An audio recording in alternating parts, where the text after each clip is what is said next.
खुल जाएंगे सभी रास्ते, तो बस रुकावटों से लड़ तो सही, सब हासिल होगा, तो बस अपने जिद पे अड़ तो सही। आपको अपने जिद पर अड़े रहना है, हाँ अभी हमको पढ़ना है, जैसे ऐसे पढ़ना है जैसे कि कल हमारा एग्जाम होने वाला है, उस व्यू से पढ़ना है, तब जाकर आप आगे अच्छे मार्क्स या सफल हो पाओगे। तो चलिए इसी क्रम में शुरू करते हैं हम लोग विद्युत धारा। और विद्युत धारा में इसके पिछले वाले वीडियो में हम लोग विद्युत धारा के जितने सारे कॉन्सेप्ट थे, विद्युत परिपथ के जितने सारे कॉन्सेप्ट थे, सबको पढ़ चुके हैं, बैटरी के बारे में जान चुके हैं। क्या करता है बैटरी? बैटरी जो है विद्युत धारा देता है, विभवांतर उत्पन्न करने का काम किसका है भैया? बैटरी का है। और जहां पर विभवांतर उत्पन्न होता है वहीं पर तो धारा प्रवाहित होती है। आज के वीडियो में हम लोग जानेंगे विद्युत धारा, और जो पहले विद्युत विभवांतर पढ़ चुके हैं उसमें क्या कोई रिलेशन है, तो पहले देखते हैं हम लोग।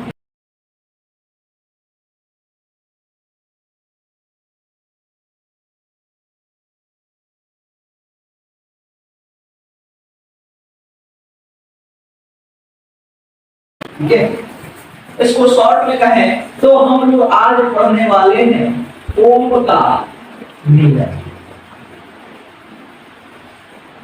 अगर कोई आपसे सवाल या पूछता है बताइए किसी चालक के सिरों के बीच वैद्युत विभवांतर एवं उसमें प्रवाहित होने वाली वैद्युत धारा के बीच संबंध कौन सा नियम बताता है, तो आप क्या जवाब दोगे? ओम का नियम। किससे बताता हूँ?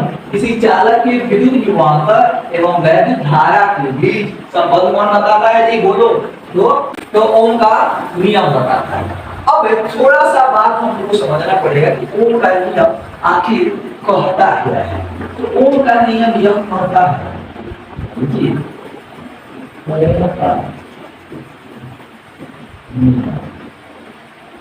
कहता है कि तो किसी निश्चित ताप पर, अच्छा एक बात, टेम्परेचर बढ़ा दोगे घटा दोगे तो फिर चालकता विद्युत धारा घटेगी बढ़ेगी? नहीं घटेगी, घटेगी बढ़ेगी। किसी निश्चित ताप पर किन्हीं चालक की, कोई चालक ले लो, चालक तार ले लो, किन्हीं चालक तार की सिरों के बीच, ध्यान से देखिए, सिरों के बीच उपस्थित विभवांतर, विभवांतर लगाया गया बैटरी द्वारा, उपस्थित विभवांतर उस चालक तार में, उस चालक तार में प्रवाहित होने वाली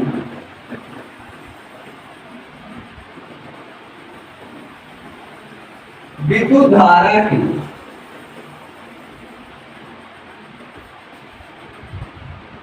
समानुपाती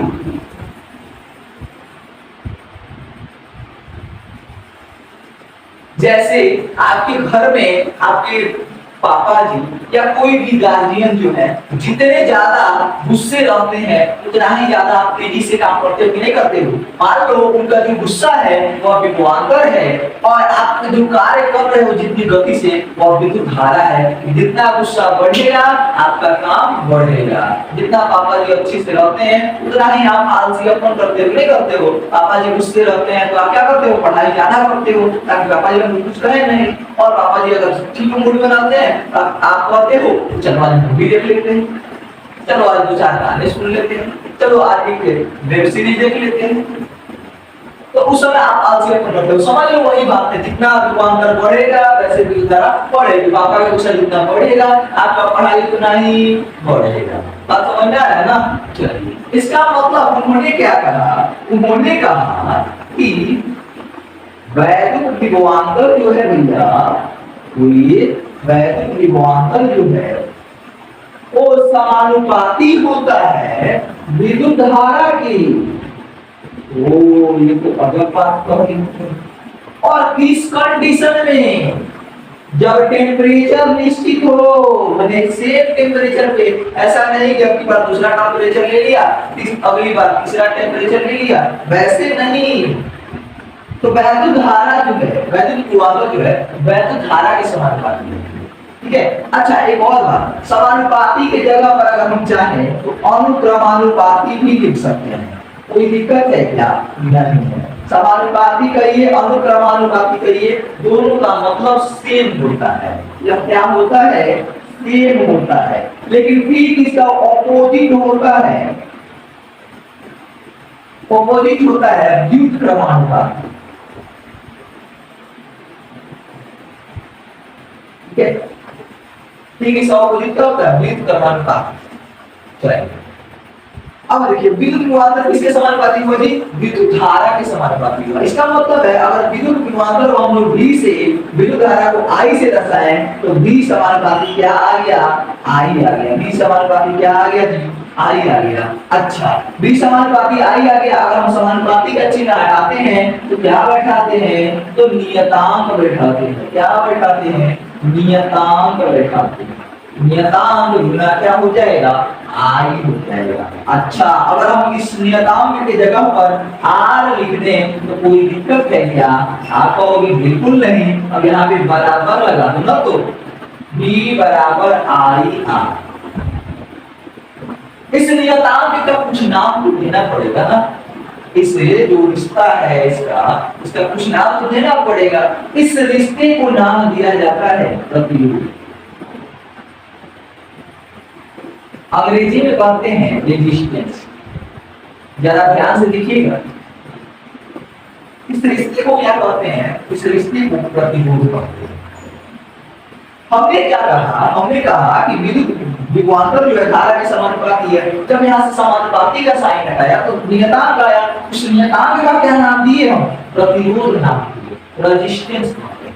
अच्छा इसका मतलब है यहाँ पे एक दो और बात देखना जरूरी है कि V बटा I बराबर R, और R क्या है? कांस्टेंट है। अगर टेम्परेचर में कोई चेंज नहीं किया जाए, परिपथ में कोई चेंज नहीं किया जाए, बैटरी का विभवांतर बढ़ाया जाए तो धारा क्या होगी? धारा भी बढ़ेगी। क्या है? यानी V बटा I का मान हमेशा कांस्टेंट रहेगा। विभवांतर बढ़ेगा धारा बढ़ेगी, विभवांतर घटेगा धारा घटेगी। अब यह है, लेकिन R के वैल्यू में कोई चेंज नहीं है। जैसे मान लीजिए पहले 10 वोल्ट था और 5 एम्पीयर था, ठीक है, तो दो आ रहा था, और वहीं अगर हम 20 वोल्ट कर दिए तो ये भी 10 एम्पीयर हो जाएगा अपने आप। क्लियर हो रहा है ना? इसका मतलब है कि V बटा I बराबर R हमेशा कांस्टेंट होगा, तो जब टेम्परेचर सेम रहेगा तब, और विद्युत परिपथ में कोई छेड़छाड़ नहीं की जाएगी तब।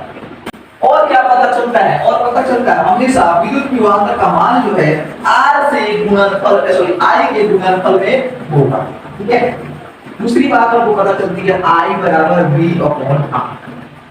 यह बहुत महत्वपूर्ण बात है। यह क्या बताता है कि विद्युत धारा जो है, विद्युत विभवांतर जो है, विद्युत विभवांतर में कमी करता है कौन? R। जैसे मान लीजिए हम लिखे 10, अब आप पर निर्भर करता है कि आप यहाँ पे 2 लिखते हो या 5 लिखते हो। नीचे अगर 2 लिखते हो तो इसका वैल्यू 5 आता है, अगर 5 लिखते हो तो इसका वैल्यू 2 आता है। अब जितना नीचे वाला वैल्यू घटेगा बढ़ेगा, उतना ही का वैल्यू घटेगा बढ़ेगा ना। अरे 2 हुआ कम था तो ज्यादा हुआ, ज्यादा था तो कम हुआ। उसी तरह R का वैल्यू जो है इसको I को घटाएगा बढ़ाएगा। बात समझ आ रही है? इसका मतलब है प्रतिरोध जो है रोकता है विद्युत धारा को, कमी करता है। विद्युत धारा में प्रतिरोध क्या करता है? कमी करता है। अब हम जानते हैं कि आखिर एक ओम का नियम हो गया, हमने सब कुछ पढ़ लिया।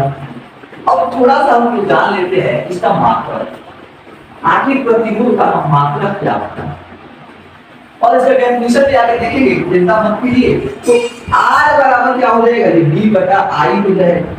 देखिए तो R बराबर V अपॉन I, यहाँ पे लिखा भी हुआ है। तो V का होता है वोल्ट और I का होता है एम्पीयर। इसका मतलब है कि वोल्ट और एम्पीयर हो जाएगा प्रतिरोध का मात्रक। क्या हो जाएगा? वोल्ट पर एम्पीयर। इसी वोल्ट पर एम्पीयर को हमने नाम दिया है ओम। क्या नाम दिया है? ओम। अब ये ओम वाली कहानी तो हम लोग जाननी पड़ेगी, यानी ओम का नियम है हम जान गए, लेकिन आखिर ओम के नियम को सत्यापित कैसे किया गया इस बात को जानेंगे। आखिर विद्युत धारा के समानुपाती कैसे है इसको प्रयोग द्वारा समझेंगे। चलिए सबसे पहले आप इसको नोट कर लीजिएगा।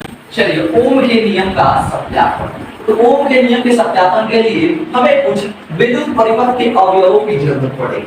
कौन से विद्युत परिपथ के अवयव चाहिए? सबसे पहले हमें किसकी जरूरत पड़ेगी? विद्युत परिपथ के अवयव।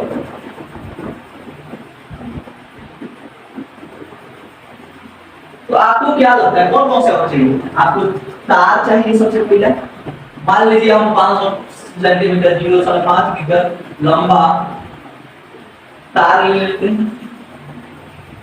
इसमें हम लोग नाइट्रोन का तार ले लेते हैं, तांबा का ले लेते हैं, एल्युमिनियम का ले लेते हैं, और किसका ले लेते हैं?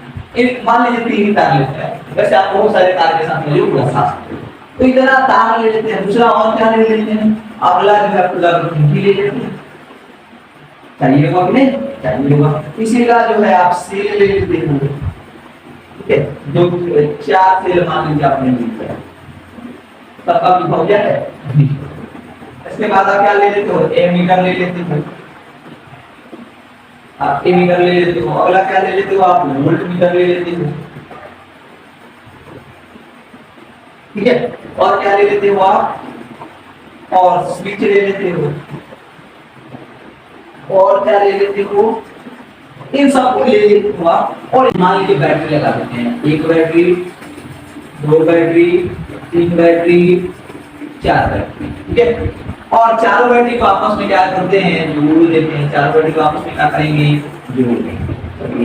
चारों बैटरी आपस में जुड़ चुकी है। अब इन बैटरियों को जो है हम क्या करते हैं? तार से जोड़ देते हैं भैया। तार से जोड़ दिए, यहाँ पे लगा दिया आपका प्रतिरोध 1।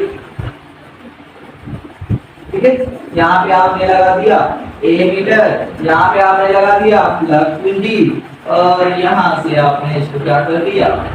जोड़ दिया। अब देखिए एक तार आप यहाँ से लेकर आए।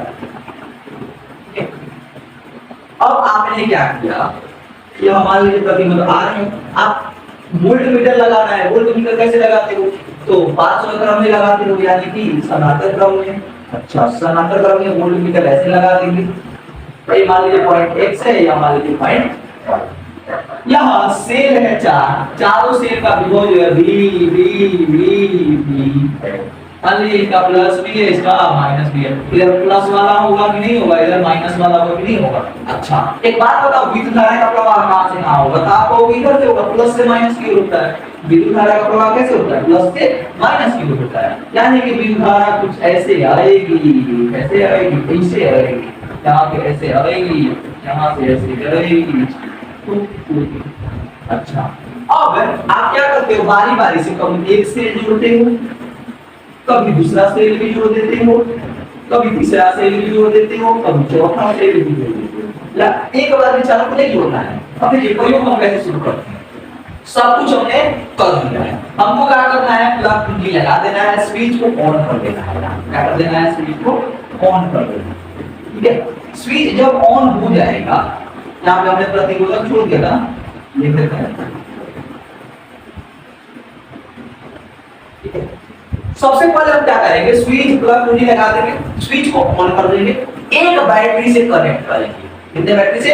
एक बैटरी से। यहाँ पे एक सारणी सबसे पहले बना लेता हूँ।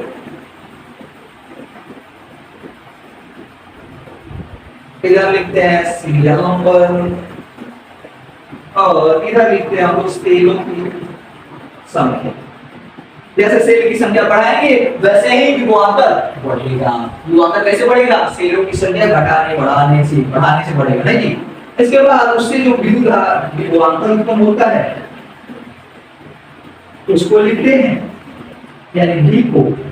इसके बाद इससे जो विद्युत धारा उत्पन्न होती है उसको लिखते हैं, यानी कि I को।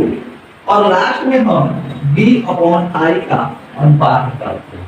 ठीक है, अब देखिए हम क्या करते हैं? सबसे पहला प्रयोग करते हैं। सबसे पहला प्रयोग में क्या करते हैं? सेलों की संख्या 1 रखते हैं। क्या करते हैं, सेलों की संख्या 1 रखते हैं। हमने शुरू में मान लीजिए नाइट्रोन का काम किया, ठीक है, सेलों की संख्या 1 है, मान लीजिए एक सेल का विभवांतर जो है 1.5 वोल्ट है। कितना है, 1.5 वोल्ट है। मान लीजिए एक सेल का विभवांतर जो है 2 वोल्ट है। कितना है, 2 वोल्ट है। तो एक वो सेल लगाइएगा तो कितना विभवांतर उत्पन्न होगा, 2 वोल्ट, ठीक है। मान लीजिए इसका प्रतिरोध जो है 2 ओम, कुछ होगा प्रतिरोध, ठीक है। हमको मान लीजिए विद्युत धारा 1 एम्पीयर प्राप्त होता है। मान लीजिए सपोज दैट 2 वोल्ट रखे तो 1 एम्पीयर मिला। फिर उसी तरह दूसरा प्रयोग करते हैं। दूसरा प्रयोग किए, इसमें सेल का संख्या 2 रख दिए और सब सेल का तो बराबर है, तो 2 गुना 4 वोल्ट हो जाएगा। 4 वोल्ट हो जाएगा तो हम देखें कि इससे विद्युत धारा 2 एम्पीयर प्रवाहित हो रहा है। मान लीजिए प्रयोग द्वारा सब कुछ प्राप्त हो रहा है, हम अपने से कुछ नहीं लिख रहे हैं। चलिए तीसरा प्रयोग करते हैं। तीसरा प्रयोग में हमने सेलों की संख्या 3 कर दी और हमको 6 वोल्ट का विभवांतर मिला और 3 एम्पीयर का धारा मिला। चौथा प्रयोग हमने किया, 4 सेल लगाया और तब हमको 8 वोल्ट की विभवांतर और 4 एम्पीयर की धारा मिली। अब हमने क्या किया, B और I का सबको डिवाइड किया, देखा 2 ampere, sorry 2 volt upon 1 ampere, तो आ गया 2। हमने 4/2 को डिवाइड किया, आ गया 2। हमने 6/3 को डिवाइड किया 2। हमने 8/4 को डिवाइड किया 2। हर एक कंडीशन में भैया 2 आ रहा है नहीं, तो हमने सोचा कि आखिर इसका राज क्या है। हमने एक बार में इसका ग्राफ भी खींचा, इसको थोड़ा समझा दें, इसके बाद ग्राफ खींच देते हैं। हमने जब इनका ग्राफ खींचा तो ग्राफ जानते हो कैसा प्राप्त हुआ, देखिए कैसा हुआ। मान लीजिए इधर विद्युत धारा है, इधर क्या है, इधर विभवांतर है, ठीक है। यहाँ पे मान लीजिए 2 वोल्ट है, यहाँ पे मान लीजिए 4 वोल्ट है, यहाँ पे मान लीजिए 6 वोल्ट है, यहाँ पे मान लो 8 वोल्ट है और यहाँ पे कितना होगा भैया, 0 होगा। अच्छा इधर मान लीजिए 1 एम्पीयर, इधर 2 एम्पीयर, इधर 3 एम्पीयर, इधर 4 एम्पीयर। अब आप देखिए सबसे पहले 2 वोल्ट है और 1 एम्पीयर है, 2 वोल्ट 1 एम्पीयर यहाँ पे आता है। इसके बाद 4 वोल्ट और 2 एम्पीयर यहाँ पे आता है। इसके बाद 6 वोल्ट और 3 एम्पीयर यानी यहाँ पे आता है। इसके बाद 8 वोल्ट और 4 एम्पीयर यानी यहाँ पे आएगा। अब जब आप मूल बिंदु से एक रेखा खींचते हो तो आप पाते हो कि सारे बिंदु जो है इस रेखा पर पड़ रहे हैं। इसका मतलब है कि ग्राफ कैसा आ रहा है, ग्राफ एक सरल रेखा आ रहा है। जिंदगी में एक बात याद रखना, जब भी ग्राफ सरल रेखा में आए समझ जाना कि वाई अक्ष वाला यानी वही वाला भी है इसके समांतर है, वाई समांतर x। y बराबर हटाओगे समांतर समानुपाती हटाओगे बराबर में m ऑब्जेक्ट लगाओगे। वैसे ही यहाँ पर हमने भी क्या कहा, इसी बात से देखकर हमने यह कहा b समानुपाती i, समानुपाती का साइन हटाया r लगाया। बात समझ में आई, इसमें कोई तकलीफ आपको? अब लिखे नीचे लिखेंगे, चूंकि हम विद्युत विभवांतर एवं विद्युत धारा के बीच ग्राफ खींचने पर हमें सरल रेखा प्राप्त होता है, जिससे यह पता चलता है कि विद्युत विभवांतर विद्युत धारा के समानुपाती। इतनी बातें क्लियर हो गई ना, एक सेल से जुड़ा है दूसरे से। अब देखिए इससे तो पता चल गया। अब हम क्या करते हैं, मान लीजिए तारे बदल देते हैं, नाइट्रो का लेते हैं और उसके बाद एल्युमिनियम का ले लेते हैं और देखते हैं कि जब भी हम तार बदलते हैं तो जो है इसमें धारा का मान विभवांतर का मान सब बदल जाता है। क्लियर है? माने अलग अलग प्रकार के तार में अलग अलग तरह की धारा प्रवाहित होती है और अलग अलग विभवांतर पर अलग अलग धारा प्रवाहित होती है। ये दोनों बातें बिल्कुल 100% सही। इसका मतलब है अलग अलग तार का प्रतिरोध अलग अलग होता है। जब धारा अलग विभवांतर तो सेम है, धारा अलग होगी, धारा तो प्रतिरोध अलग होगा। चलिए इतनी बातें आपको क्लियर हो चुकी है। अब हम केवल प्रतिरोध के बारे में विस्तृत जानकारी लेते हैं। सबसे पहले आप इसको नोट कर लीजिएगा। प्रतिरोध, प्रतिरोध क्या होता है तो लिखेंगे, किसी चालक तार में प्रवाहित, किसी चालक तार में प्रवाहित होने वाली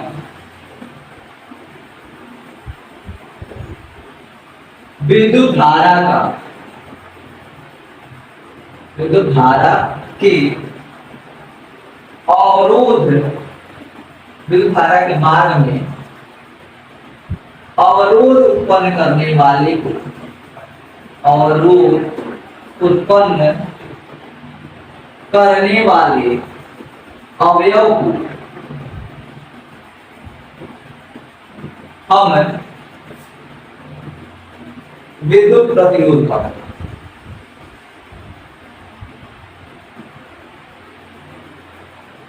कहते हैं।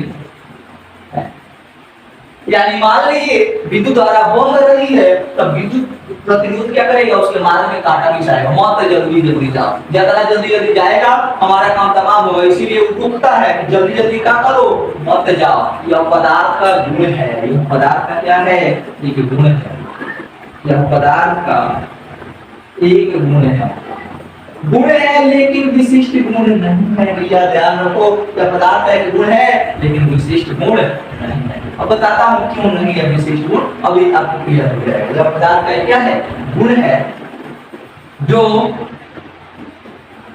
उस पदार्थ में इलेक्ट्रॉन की गति का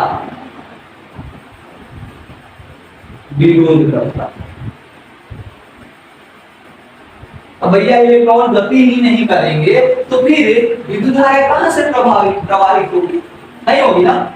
चलिए, तो जो भी विद्युत धारा का मार्ग में रोड़ा उत्पन्न करेगा विद्युत प्रतिरोध होगा। यानी विद्युत प्रतिरोध विद्युत धारा का कट्टर शत्रु है, जब तक रहता है तब तक धारा प्रवाहित नहीं होने देता है। अब वास्तव में देखा जाए तो विद्युत प्रतिरोध क्या होता है, नहीं तो जैसे आपको एग्जांपल से समझाते हैं। मान लीजिए यहाँ पे एक बैटरी है, ठीक है, ये प्लस वाला है या माइनस वाला है। यहाँ पे एक बैटरी है, हम क्या करते हैं, इस यहाँ पे हम जो है प्रतिरोध लगा देते हैं, यहाँ पे ए मीटर लगा देते हैं, यहाँ पे हम प्लग भी लगा देते हैं, और यहाँ पे हम लोग क्या करते हैं, आगे जाकर एक खूब बढ़िया जो है बल्ब लगा देते हैं, ठीक है। आइए मान लीजिए एक विद्युत परिवर्तन है, हमने यहाँ से धारा प्रवाहित करते हैं, धारा जाती है, जैसे इस आर के पास आती है, बी आता है तो कम हो जाता है आर टाइम, नहीं, और जाता है यहाँ से बल्ब जलता है। मान लीजिए हम क्या करते हैं, यहाँ पे खुला छोड़ देते हैं, ठीक है। अब इस खुली जगह पर कभी नाइट्रोन का लगाते हैं, कभी मैग्नीज का लगाते हैं, कभी क्रोमियम का लगाते हैं, और सब में पाते हैं कि विद्युत धारा का पाठ्यांक जो है अलग अलग मिलता है। अब क्या क्रोमियम का किया अलग मिला, मैग्नीज का किया अलग मिला, नाइट्रोन का किया अलग मिला। यानी कहने का मतलब है एट द सेम टेम्परेचर अलग अलग पदार्थों का प्रतिरोध अलग अलग होता है, एक नहीं विद्युत करता। At the same temperature, at the same voltage अलग अलग पदार्थों का प्रतिरोध, अलग अलग पदार्थों में प्रवाहित होने वाली विद्युत धारा अलग अलग होती है। बात आपको क्लियर हो गई। चलिए, इसका मतलब है यह पदार्थ का एक गुण है जो उस पदार्थ में इलेक्ट्रॉन की गति का विरोध करता है। एक बात और ध्यान रखिएगा, पदार्थ में इलेक्ट्रॉन बहुत आसानी से गति नहीं करते हैं, उनको धक्का देना पड़ता है। अब अलग अलग अब बताइए, जिसके इलेक्ट्रॉन जितना बाहरी होंगे उतना ही वो फ्री रहेगा, जितना होता है सब नाभिक जो खींच के रखता है ना नहीं जाने देगा, और जो से धक्का दीजिएगा ना तब जाके इलेक्ट्रॉन बाहर निकलेगा और गति करेगा। तो इतनी बातें आपको समझ में आ गई। प्रतिरोध का फील्ड आ गया, हमने पढ़ा आर बराबर बी बटा आर, हमने कहा बी का मात्रक वोल्ट और आई का मात्रक एम्पीयर, और इसको हमने नाम दिया वोल्ट पर एम्पीयर। इस वोल्ट पर एम्पीयर को जॉर्ज साइमन के सम्मान, जॉर्ज साइमन ओम, उन्होंने नियम दिया था 1827 में, नहीं ओम का नियम, और यह कहाँ के साइंटिस्ट हैं, जर्मनी के साइंटिस्ट ने दिया। इन्हीं के सम्मान में इसको हम कहते हैं, इसका मात्रा का नाम क्या रखते हैं ओम को हम लोग ग्रीक वर्ड ऐसे दर्शाते हैं, ग्रीक वर्ड है इसको ओम कहते हैं। यानी प्रतिरोध का मात्रा क्या हो गया, प्रतिरोध का मात्रक 1 ओम हो गया, और 1 ओम बराबर हो जाएगा 1 वोल्ट पर एम्पीयर। इतनी बातें क्लियर हो गई आपकी। मी आप देखिए इसमें अन्य मात्रक भी आ जाएंगे, जैसे आपसे कोई कहे मिली ओम, मिली ओम का मतलब मिली माने 10 का पावर -3 ओम, माइक्रो ओम, इतने ही आपसे पूछ जाएंगे, इससे ज्यादा तो पूछे अब नहीं जा सकता है 10 का पावर -9। याद रखिएगा इन सभी बातों को। अब जानते हैं कि किसी चालक का प्रतिरोध किन बातों पर निर्भर करता है। चलिए शुरू करते हैं। सबसे पहले जांचते हैं चालक की लंबाई को।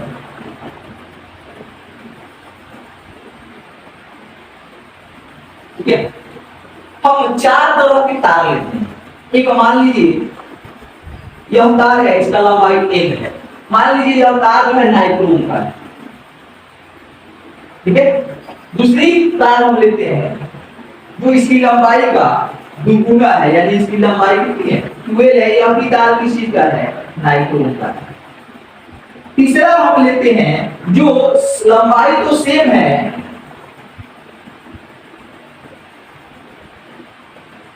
जो लंबाई तो सेम है लेकिन इसका अनुप्रस्थ काट का क्षेत्रफल दोगुना है। अब बात समझ रहे हो आप? अनुप्रस्थ काट का क्षेत्रफल मतलब देखिए जैसे यह वाला है ना, वही वाला बीच वाला, इसी को कहते हैं अनुप्रस्थ काट का क्षेत्रफल। अब क्या है विपरीत है, इसी को क्या करते हैं अनुप्रस्थ काट का क्षेत्रफल। वही हो गया इसका लंबाई, वही हो गया अनुप्रस्थ काट का क्षेत्रफल, वही वाला क्षेत्रफल नहीं, वही वाला क्षेत्रफल। तो अगर अनुप्रस्थ माने तार मोटा कर दिया गया, क्या कर दिया गया मोटा कर दिया गया, क्षेत्रफल बढ़ाना मैंने कहा क्यों कर देना, मोटा कर देना। ये भी तार किसका था, नाइक्रोम का। तीसरी बार क्या किया हमने, तार ही बदल दिया, लंबाई लंबाई सब सेम रखा लेकिन तार बदल दिया। क्षेत्रफल क्यों बनाइए, सब कुछ तारे बदल दिए। अभी मान लीजिए तार जो है क्रोमियम तांबा का, मान लीजिए कॉपर का तार है। सबसे पहले हमने प्रयोग किया यह वाला चालक, सबसे पहला हमने यह डाला। ठीक है, तो चालक जब हमने यह तार डाला तो मान लीजिए कि यह तार जब डाला condition number A, condition number A है, कंडीशन नंबर बी है, कंडीशन नंबर सी है, कंडीशन नंबर बी है। तो यह वाला तार डाला तो हमें प्रतिरोध तो सेम है, प्रतिरोध क्या है सेम है, यहाँ पे विभवांतर क्या है सेम है। अब देखिए यह वाला जब आपने तार डाला तो उस समय विभवांतर भी है। मान लीजिए पहला वाला में विद्युत धारा जो है आपका आई था, आई कौन दिक्कत नहीं। चलिए सेकेंड कंडीशन में जब है तो विभवांतर भी था लेकिन विद्युत धारा जो थी ना, विद्युत धारा वह आपकी बार वह आपकी बार जो है आई नहीं रहा, चालक का लंबाई बढ़ गया। तो अब की बार जो है विद्युत धारा आधी होगी। बस समझिएगा विद्युत धारा क्या होगी आधी होगी। अब विद्युत धारा आधी कैसे हो जाएगी जब प्रतिरोध दुगुना हो जाएगा। अब क्या है विद्युत धारा आधी कैसे हो जाएगी जब प्रतिरोध दुगुना हो जाएगा। तीसरी बार हमने जब प्रयोग किया तब हमने देखा विभवांतर को भी था, विभवांतर में कोई चीज था नहीं था। विद्युत धारा क्या होती है, विद्युत धारा क्या होगी, विद्युत धारा जो है आपकी अपनी बात देखते हैं आप 2i हो, कितनी हो गई 2i, मतलब दुगुना धारा बढ़ने लगा। तीसरी बार जब हमने चेक किया तो विभवांतर तो सेम ही था लेकिन अब की बार विद्युत धारा जो है कुछ अलग मान प्राप्त हुए, मान लीजिए i m प्राप्त हुए। ठीक है, इससे हमको क्या बात सीखने को मिलता है, इससे हमें बात सीखने को यह मिलता है, ध्यान से देखिएगा। अरे चालक का लंबाई वाला है, ये चालक का अनुप्रस्थ काट का क्षेत्रफल है, अरे चालक का लंबाई है, चालक का अनुप्रस्थ काट का क्षेत्रफल है, पदार्थ है। नहीं, अब हमें इस बात से क्या सीखने को मिला, हमें सीखने को मिला कि जब हम चालक की लंबाई को दुगुना कर रहे हैं धारा आधी हो जा रही है। इसका मतलब है कि प्रतिरोध दुगुना हो गया है, प्रतिरोध क्या हो गया है दुगुना हो गया है। जब हम चालक का अनुप्रस्थ काट का क्षेत्रफल घटा बढ़ा रहे हैं, अनुप्रस्थ काट का क्षेत्रफल दुगुना कर दिए तो धारा दुगुनी हो गई। और जब हम दूसरा पदार्थ बदल दिए तो ये भी बदल जाएगा। इसका मतलब यह है कि यहाँ पर जब आप r का मान लिखोगे, यहाँ पे r का मान निकालते हैं, r का हो जाएगा b/i, यहाँ पे आर बराबर हो जाएगा बी बटा आई बटा 2 यानी 2b बटा आई। यहाँ पे आर का मान हो जाएगा, मान लीजिए r1 है, r2 है, मान लीजिए यहाँ पे r3 आप निकालते हो तो b बटा क्या हो जाएगा 2i हो जाएगा। और यहाँ पे r का वैल्यू निकालोगे तो ये तो r बराबर हो जाएगा b बटा i। या तो कुछ अलग ही आएगा, हमें मतलब इन दो चीजों से यहाँ पे दुगुना हो गया है r का मान, यहाँ पे आधा हो गया है r का मान। जब आप अनुक्रम का एक्सप्रेशन बढ़ा दो r का मान आधा हो गया। इसका मतलब है कि थोड़ा सा इधर वाला मिटा दे पहले। इस प्रयोग से हमें क्या देखने को मिला? इस प्रयोग से हमें यह देखने को मिला कि चालक की लंबाई पर निर्भर करता है, यानी जैसे लंबाई बढ़ता है r का मान बढ़ता है। ठीक है, दूसरा किस पर निर्भर करता है? अनुप्रस्थ काट के क्षेत्रफल पर। ठीक है, यहाँ पे r का मान बढ़ा है कि नहीं बढ़ा है? बढ़ा है ना, अनुप्रस्थ काट के क्षेत्रफल पर। जैसे हम देखते हैं कि r अनुप्रस्थ काट का क्षेत्रफल जितना बढ़ता है उतना ही कम होता है प्रतिरोध, तो यह व्युत्क्रमानुपाती होगा, हरिसमानुपाती होगा, व्युत्क्रमानुपाती होगा। और देखते हैं क्या तीसरा पदार्थ की प्रकृति पर। अब इसकी भी बात करेंगे क्या पदार्थ की प्रकृति क्या है। जैसे अलग अलग पदार्थ पर अलग अलग होगा, अलग अलग पदार्थ का अलग अलग प्रतिरोध होगा। अब यहां से आपको बात समझ में आएगा कि मैंने उसको गुण कहा था, विशिष्ट गुण क्यों नहीं कहा। इसका कारण एक ही है कि जैसे चालक की लंबाई या चालक की मोटाई बढ़ाती जा रही है, प्रतिरोध अलग हो जा रहा है, इसलिए इसको विशिष्ट गुण नहीं कह सकते। अगर एक प्रतिरोध लंबाई कितना बढ़ा दीजिए, चौड़ाई कितना बढ़ा दीजिए, मोटाई कितना बढ़ा दीजिए, लेकिन अगर प्रतिरोध में कोई चेंज नहीं आता है तब तो उसको कहते हैं यह विशिष्ट गुण है। मतलब सबका सेम होगा सारे पदार्थ का, एक पदार्थ के लिए किसी भी लंबाई या चौड़ाई का सेम होगा, लेकिन अगर चेंज होता है तो उसको विशिष्ट गुण आप नहीं कह सकते। तो विशिष्ट गुण है क्या? तो चलिए इधर वाला थोड़ा समझा दें। अगर मान लीजिए इसको समीकरण एक मान लेते हैं, अगर समीकरण 2 मान लेते हैं तो हमें क्या मिलता है? हमें मिलता है r समानुपाती l गुना 1 बटा मिलता है। r समानुपाती का साइन हटाओगे एक कांस्टेंट लिखाओगे l बटा। इस कांस्टेंट को हम रू कहते हैं, ग्रीक वर्ड है। क्या है? Greek word r h। ठीक है, और इसी कांस्टेंट को हम प्रतिरोधकता कहते हैं। बात समझिएगा, प्रतिरोधकता अंग्रेजी में कहते हैं रेजिस्टिविटी। ठीक है, इसी को हम क्या कहते हैं? प्रतिरोधकता। यह वाला फॉर्मूला काफी इंपॉर्टेंट है, ध्यान रखिएगा। अगर हम यहां से r रू बराबर लिखना चाहे तो r लिख सकते हैं RA/L। इसी को प्रतिरोधकता कहते हैं। यह सभी पदार्थों के लिए सेम होता है, माने लोहा का अलग होगा, मैग्नीज का अलग होगा, फेरस का अलग होगा, लेकिन मैग्नीज का कितना हो लंबा, कितना हो मोटा तार लीजिए, सबका सेम। लोहा का कितना हो मोटा, कितना हो पतला, कितना हो लंबा तार लीजिए, सबका सेम। तो प्रतिरोधकता विशिष्ट गुण है, यह विशिष्ट गुण है, इसलिए इसको विशिष्ट प्रतिरोध कहते हैं। भैया क्या कहते हैं? विशिष्ट प्रतिरोध कहते हैं। ठीक है, और इसका अगर आप मात्रक की बात करें तो मात्रक निकाल सकते हो आप। r का मात्रक ओम और a बटा l माने क्षेत्रफल, और ये हो जाएगा मीटर स्क्वायर बटा मीटर, पड़ जाएगा क्या आ जाएगा? मीटर। इसका मात्रक हो जाएगा ओम मीटर। क्या हो जाएगा? ओम मीटर। चलिए इतनी बात में कोई आपको दिक्कत नहीं होगी।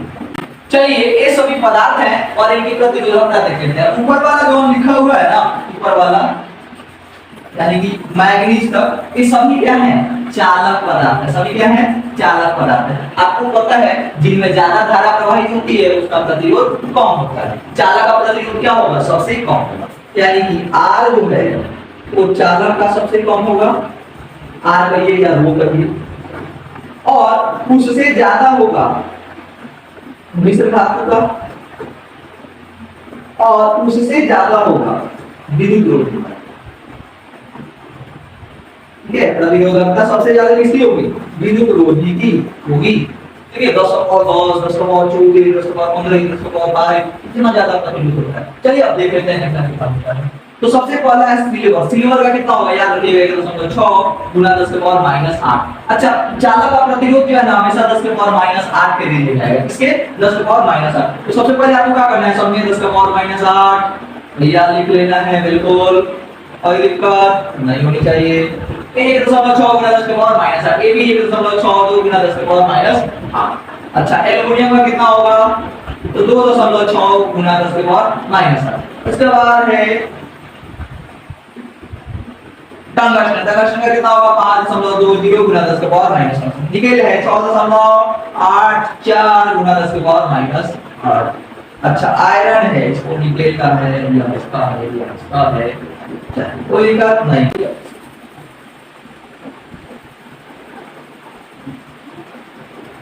आयरन में कितना होगा 10.0 गुना 10 के पावर माइनस 8। इसका कितना होगा 12.9 गुना 10 के पावर माइनस 8। इसका कितना होगा 9.4। मैग्नीज का हो जाएगा 1.84 गुना 10 के पावर माइनस 6। ये सभी किसमें होंगे जी, ओम मीटर होंगे। किसमें होंगे, ओम मीटर। कांस्टेंट है इसका 49 गुना 10 के पावर माइनस 6। इसके बाद इस मैग्नीज है 94 गुना 10 के पावर माइनस 6। 100 गुना 10 के पावर माइनस 6। ध्यान रखिएगा, इधर सबसे सब में ऊपर वाले में क्या लिखना है 10 के पावर माइनस 8। क्या रख लेना है 1.14 1.14 सूर्य सूर्य 26 52 68 16 16 26 52 68 10 12 9 1 10 12 9 1.8। क्या बोल रहा है 16 16 26 52 68 16 16 26 52 68 10 12 9 10 12 9 1.8। आगे याद रहेगा नहीं 49 94 100। ठीक है, 49 94 100 10 16 16 26 52 68 10 12 9 1.8 और हो गया। और बाकी ये वाला आप ध्यान रखिएगा। इसमें सबसे ज्यादा बात करेंगे, सबसे ज्यादा महत्वपूर्ण कौन सा है, कॉपर का याद रखना है, सिल्वर का। ये दोनों जो है काफी महत्वपूर्ण है, और डायमंड का। ये आगे वीडियो में रहने देंगे, बस इतना है। उम्मीद करते हैं आपको प्रतिरोध से जुड़े सारे कॉन्सेप्ट समझ में आ गए होंगे। अगले वीडियो में जब हम आएंगे तो उस समय हम लोग प्रतिरोधों का समूहन का बात करेंगे और देखेंगे कि इस पर क्या न्यूमेरिकल बनते हैं, कैसे क्वेश्चन आते हैं, उनकी बात करेंगे। आज के वीडियो में रहने देंगे, बस इतना है। बहुत बहुत धन्यवाद, मिलते हैं अगले वीडियो में।